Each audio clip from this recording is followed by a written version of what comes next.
And hope all you doing well. Welcome to my continuing video of chief minister. हमने chief minister के कुछ important चीजों के बारे में बात की थी। अब हम बात करेंगे चीफ मिनिस्टर के फंक्शनिंग के बारे में, क्या क्या उसके फंक्शन रहते हैं डिफरेंट फील्ड्स में।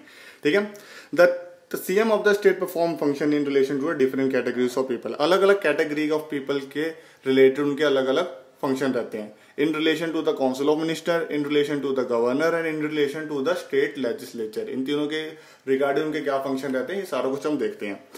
Other than that he also perform some following function. इन तीनों के अलावा भी वो कुछ इंपॉर्टेंट फंक्शन को परफॉर्म करते हैं, वो हम देखते हैं क्या लिखा है इसमें। He chairs the state planning board.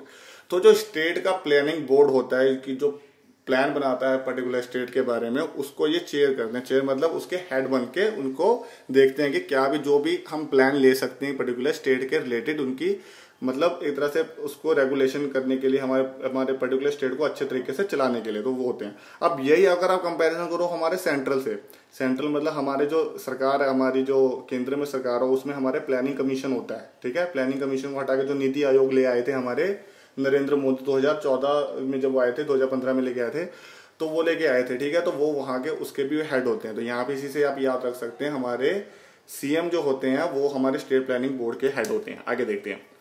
He is a vice chairperson of a concerned zonal council of by rotation holding the office for the period of 1 year। तो ये बस ये वाइस चेयरपर्सन भी हो जाते हैं कंसर्न जोनल, जो भी जोन के अंदर वो उनका आता है रोटेशन के थ्रू एक साल में वो बनते रहते हैं। आगे क्या रखा, he is a member of the inter state council and national development council which are headed by the prime minister. अब देखिए दो इंपॉर्टेंट आपको चीज याद रखनी है, दो इंपॉर्टेंट डिपार्टमेंट हमारे जो प्राइम मिनिस्टर वो हेड करते हैं। Inter state council, inter state council का काम क्या होता है? इंटर स्टेट काउंसिल हमारे सेंटर और जो स्टेट के सरकार होते हैं दोनों में एक तरह से तालमेल बना के रखता है कि इनमें आपस में लड़ाई ना हो। जैसे कि आपने देखा है कि हमारी जो केंद्र में सरकार, जिसको दिल्ली की सरकार कहा जाता है, उसकी कभी कभी मतलब जो अदर मतलब देखिए केंद्र में भी सरकार एक पार्टी की है, जैसे आज के टाइम में कहूँ तो बीजेपी पार्टी की है, पर जरूरी नहीं है कि हर जो राज्य में अलग अलग सरकार। जैसे मैं पंजाब में रहता हूँ, पंजाब में खुद कांग्रेस की सरकार है, आपके राजस्थान में कुछ अलग सरकार है, कहीं पे हमारी जो हमारा एक यूनियन टेरिटरी है दिल्ली में कोई अलग सरकार है। तो इंटर स्टेट काउंसिल क्या करता है कि भाई केंद्र में जो सरकार है उसका मतलब जो सेंटर की सरकार जिसको मैं कह सकता हूँ, उसका स्टेट की सरकार में राज्य की सरकार से तालमेल बना के रखता है।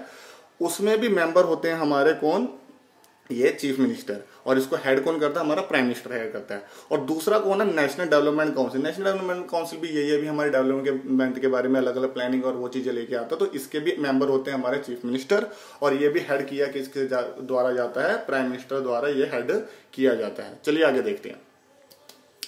इन relation to the council of minister, 1 second 2 मिनट। इंटर स्टेट काउंसिल में शायद मेरे को डाउट है कि प्राइम मिनिस्टर उसको हेड करते हैं कि नहीं, वो इंडिपेंडेंट है, सॉरी ये थोड़ा आप देख लीजिएगा, ये इंडिपेंडेंट है, इतना पता है नेशनल डेवलपमेंट काउंसिल तो हेड करते ही हैं वो।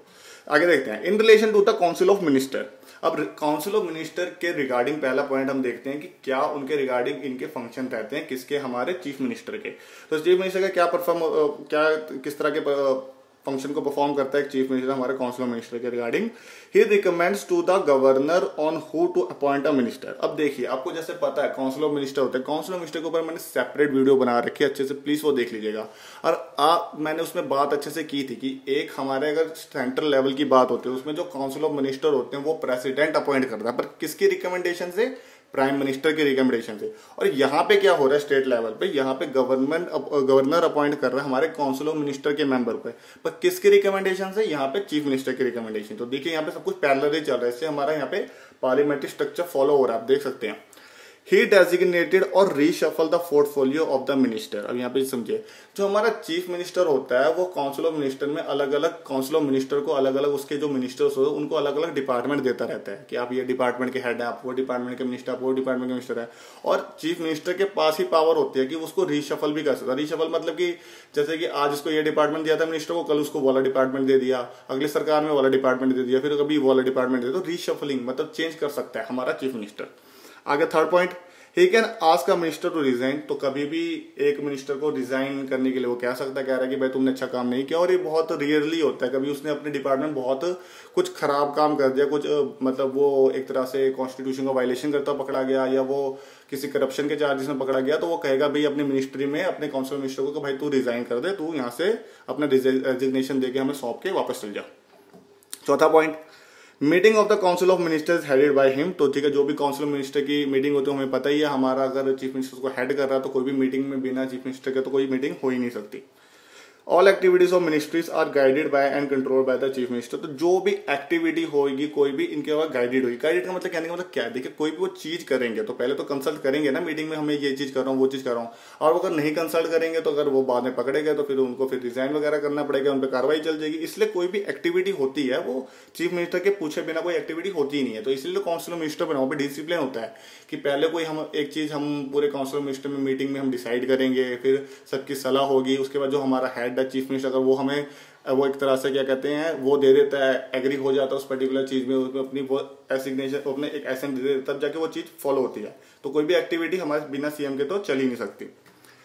If he resign the entire council of minister collapse. अब ये भी चीज को याद रखना, अगर हमारा चीफ मिनिस्टर एक पर्टिकुलर टाइम में कोई भी किसी भी जगह पे कभी भी रिजाइन कर देता है उस पर्टिकुलर स्टेट का, तो उसकी जो भी काउंसिल ऑफ मिनिस्टर है, जो भी उसके नीचे तो काउंसिल ऑफ मिनिस्टर की पूरी जो भी लोग हैं, जितने मिनिस्टर बैठे हैं, सबको रिजाइन करना पड़ेगा। पूरी की पूरी काउंसिल आपकी कोलैप्स हो जाएगी, फिर जाके नई काउंसिल बनेगी नई सीएम आने पे। तो ये भी चीज आपको याद रखनी पड़ेगी, ठीक है। तो रिजाइन कभी एक सीएम करता है तो पूरी उसके नीचे वाली काउंसिल भी खत्म हो जाती है, अबॉलिश हो जाती है। आगे देखते हैं गवर्नर के तौर पे जो हमारा नॉमिनल हेड होता है स्टेट का, उसके तौर पे इसके क्या क्या फंक्शन होते हैं। All the activity decision that are taken by the council of minister are communicated to governor by the chief minister. तो ये हमारे सेंट्रल लेवल पे भी था कि कोई भी काउंसिल मिनिस्टर कोई भी चीज पे डिसीजन लेते थे, कोई भी बात होती थी, तो एक प्राइम मिनिस्टर ही हमारे प्रेसिडेंट को वो कन्वे करता था, बताता था, कम्युनिकेट करता था। तो यहाँ पे भी यही हो रहा है कि काउंसिल ऑफ मिनिस्टर कोई भी एक डिसीजन ले रही है, उसको कम्युनिकेट करने वाला, उसको आगे पहुंचाने वाला कौन हो रहा है, हमारा जो लिंक को भर रहा है वो हो रहा है हमारा सीएम। सीएम जाके सारी बात कम्युनिकेट किसको कर रहा है, हमारे प्रेसिडेंट को, कि भाई ये बातें हो रही है, ये चीजें हम सोच रहे थे, हम ये चीजें करने की सोच रहे हैं। तो आगे वो फिर उसकी मर्जी है कि वो एसेंट देता है कि नहीं देता हमारा governor. To report to the governor information about the administrative affair if and any when asked by the governor. अब ये भी है, कभी कभी गवर्नर क्या होता है, गवर्नर खुद ही बुला लेता है अपने सीएम को या काउंसिल ऑफ मिनिस्टर के लोगों को, मतलब काउंसिल मिनिस्टर की मीटिंग, कि भाई इस मुद्दे पे क्या बात चल रही है, उस मुद्दे पे क्या बात चल रही है। तो डायरेक्टली वो क्या करता है, वो हेड कौन होता है। अब जैसे कि हमको पता है कि हमारे अगर स्कूल के प्रिंसिपल की बात करें, स्कूल के प्रिंसिपल ने अगर किसी क्लास के रिव्यू लेना है तो उस पर्टिकुलर उस क्लास के टीचर को बुला लेगा, जिसको क्लास टीचर भी कहा जाता है, मतलब क्लास इंचार्ज कहा जाता है जिसको, तो क्लास इंचार्ज को बुला लेगा, कहेगा अपने पर्टिकुलर क्लास की रिपोर्ट दो। तो उसी तरह गवर्नर क्या करेगा, सीएम को अपने पास बुला लेगा, कहेगा भाई काउंसिल मिनिस्टर में ये क्या क्या चीजें चल रही है, जरा मुझे रिपोर्ट दो। तो रिपोर्ट देने के लिए भी वो गवर्नर सीएम को बुला सकता है। If any minister has decided any issue, the same has to be reported to governor by the chief minister when the same has not been considered by the council। तो भाई अगर कोई issue arise होता है कि कोई एक चीज हो जाती है, तो ऑब्वियसली बात है कि अपने सीएम को, एक चीफ मिनिस्टर को वो सारी बात हमारे गवर्नर को बतानी पड़ेगी, क्योंकि गवर्नर हमारे उसका हेड होता है कि स्टेट का। तो हमारे स्टेट के हेड के मतलब एक नाते उसको सारी चीजें बतानी पड़ता है। कोई भी इशू अराइज होता है, कोई भी ऐसी चीज है कि जो कोई एक काउंसिल मिनिस्टर में मान नहीं रहा, कुछ भी एक इशू अराइज, बेसिकली आप इशू समझ सकते हैं, कोई भी एक नई बात अराइज होती है, कोई भी एक इशू अराइज होता है, तो वो जाके कन्वे करता है हमारा सीएम गवर्नर को। आगे क्या, he gives his advice to governor for appointment of the following. अब कुछ चुनिंदा लोगों की अपॉइंटमेंट के लिए चीफ मिनिस्टर एडवाइस करता है हमारे गवर्नर को कि भाई इस की अपॉइंटमेंट आपको पता ही होना चाहिए। जैसे प्रेसिडेंट बहुत सारे लोगों की अपॉइंटमेंट करता है, बहुत सारे लोगों की अपॉइंटमेंट करता है, जो मैंने अच्छे से डिटेल में बताया मैं प्रेसिडेंट की वीडियो में, वो आपके क्वेश्चन के लिए बहुत इंपॉर्टेंट है। उसका गवर्नर भी बहुत इंपॉर्टेंट पोस्ट को अपॉइंट करता है। उसमें से क्या है, एडवोकेट जनरल, ठीक है, जो एडवोकेट होते हैं उसके मतलब एक तरह से उस पर्टिकुलर राज्य के जो लॉयर होते हैं, वो chairman of the state public service commission, देखिए एक यूपीएससी होता है, यूनियन पब्लिक सर्विस कमीशन, जो आपके पूरे सेंट्रल लेवल पे होता है, जो यूपीएससी का एग्जाम आईएएस आईपीएस का होता है, उसका स्टेट पब्लिक सर्विस कमीशन का जिसमें पीसीएस ऑफिसर बनते हैं, ठीक है। तो स्टेट पब्लिक सर्विस के कमीशन के मेंबर या चेयरमैन को भी वो अपॉइंट करता है, और एडवाइस किसके लेगा, सीएम के लेगा। द स्टेट इलेक्शन कमीशन, तो देखिए एक ना दो तरह के इलेक्शन कमीशन होते हैं। एक होते हैं हमारे जो इलेक्शन कमीशन होता है, ठीक है, इलेक्शन कमीशन जो जिनके अरविंद सक्सेना जी हैं, अरुण सक्सेना जी, तो वो इलेक्शन कमीशन में प्रेसिडेंट अपॉइंट करता है उसके चेयरपर्सन को, ठीक है। उसी तरह हमारे स्टेट जो इलेक्शन कमीशन होता है उसका हमारा गवर्नर करता है, ठीक है। उसका और भी थोड़ी बहुत चीजें हैं इंपॉर्टेंट, वो भी मतलब इसमें दिखाई नहीं है etcetera.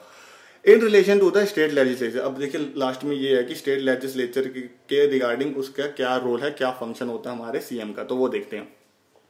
He is the leader of the house holding the position to perform the following function. Before a governor prorogues and summon the session of the state. अब देखिए state legislature the chief minister advice is must. अब देखिए ये कह रहा है कि कभी भी एक गवर्नर ने अगर प्रोरोग्स के अंदर मतलब कि उसको डिसकंटिन्यू कर रहा है या समन कर रहा है, लोगों को अपने पास बुला रहा है, उनको आने का आदेश दे रहा है, या क्या कहते हैं सेशन की कोई भी कार्रवाई कर रहा है, तो उसमें पहले वो चीफ मिनिस्टर की एडवाइस ले लेगा। चीफ मिनिस्टर की एडवाइस जरूरी है, चीफ मिनिस्टर की एडवाइस मस्ट है किसी भी गवर्नर को प्रोग्रोग करने से, समन करने के पहले से, ठीक है। उसके बाद आगे क्या कह रहा है, legislative assembly can dissolve at any time on the recommendation to the governor, ठीक है, on his recommendation to the governor. अब देखिए इसमें क्या कह रहा है, ये कह रहा है कि लेजिस्लेटिव असेंबली कभी भी डिसॉल्व कर दी जा सकती है। कभी भी डिसॉल्व कर दी जा सकती है कब?